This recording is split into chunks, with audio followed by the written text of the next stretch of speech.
ఇప్పటికీ మన ఛానల్లో వంకాయతో వెరైటీ ఆఫ్ రెసిపీస్ ఉన్నాయి కదా. ఇది వంకాయతో ఇంకో వెరైటీ ఆఫ్ రెసిపీ. ఇప్పటి వరకు వంకాయని మాత్రమే యూజ్ చేసి కుక్ చేసాము. ఈ రెసిపీలో వంకాయతో పాటు ఇంకొక ఇంగ్రీడియంట్ని యాడ్ చేసి కుక్ చేయబోతున్నాము. ఆ ఇంగ్రీడియంట్ ఏంటో తెలియాలి అంటే రెసిపీ కంప్లీట్గా చూడండి.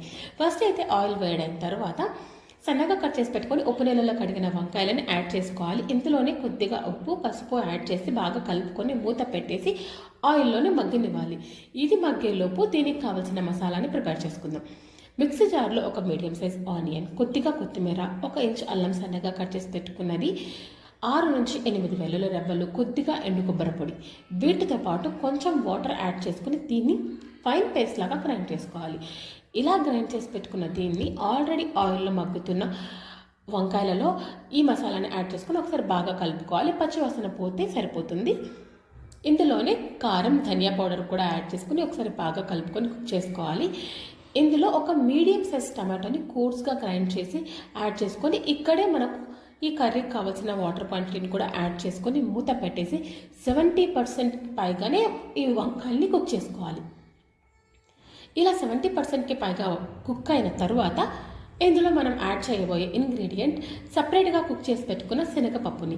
ఈ శనగపప్పు ఈ వంకాయ క్వాంటిటీ నేను ఎలా తీసుకున్నానంటే 500 గ్రామ్స్ వంకాయలకి 100 గ్రామ్స్ శనగపప్పు తీసుకున్నాను.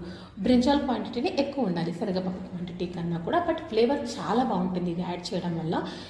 ఇదే కాంబినేషన్తో మీరు గోరుచిక్కుడు శనగపప్పు కాంబినేషన్తో సేమ్ రెసిపీని చేసుకోవచ్చు, చాలా బాగుంటుంది.